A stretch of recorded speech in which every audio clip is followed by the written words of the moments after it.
Okay, so we're going to start the movie, and you're going to be the remote control guy. Kay, can you get the lights? Hey, by the way, does anybody hear about this this enormous ice mountain that fell off of Greenland today? Any details of that? No. What happened? I don't know really much more than that, but yes, there was a chunk of ice that fell off in Greenland today. As I learned about it this afternoon, I was getting ready to send out some addresses to people who were coming here tonight, and I saw this and I said, oh, this is massive. Isn't this, yeah. It's massive. And so, I mean, it's, it's what's happening to our ice. It's the size of multiple states. I think the equivalent of 4 states is what fell off today. Really? 4 states, yeah. What did it fall off onto or into? Well, the ocean. The ocean? It's a tipping point. Yeah, yeah. So it's the kind of thing that's happening, and at the same time, the other thing that I think people need to understand, and I'll just do a quick little spiel on this, is that, that climate change means things like that. But it also means things like, I just came back from Southwest Michigan and was in this little town where they had 4 series power outages. And farmers who use greenhouses lost all of their produce for the entire season because they couldn't cool them. So, I mean, that's the kind of thing that it means, is because there are high winds, and the high winds knock over trees and then knocks out the power.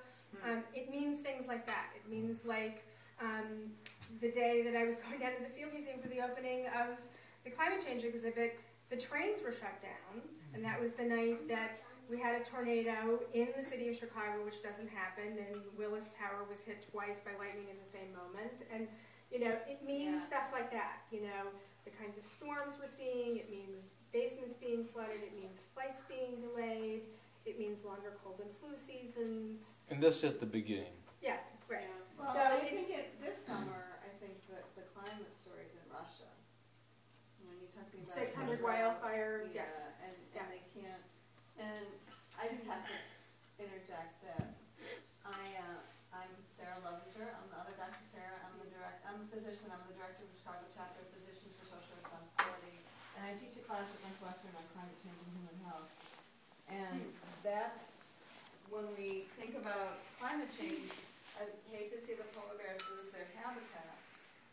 But what I really want people to take home is that the human suffering is really going to increase. There are already 150,000 people who die, according to the World Health Organization, who die every year as a result of climate change from drought, malnutrition, lack of fresh water, malaria, asthma, heat emergencies. And so people in Russia probably won't starve because it's essentially a first world country, or it's emerging as one. They can come up with enough food, but because they will not be able to export as much grain, there are poorer countries where people will probably not do so well. And so that's...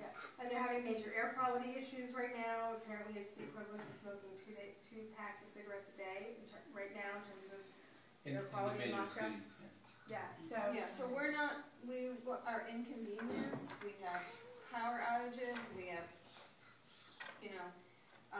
really hot summers in New York and DC. We have heavy rainstorms. The beaches are closed. We are inconvenienced, but not very many Americans die from climate change because we're the wealthiest country in the world. Yeah. But the idea is that it's here, it's now, and it's not just the polar ice caps melting, and it's not just chunks of ice falling off Greenland. It has all kinds of very real life impacts that are clear and present now.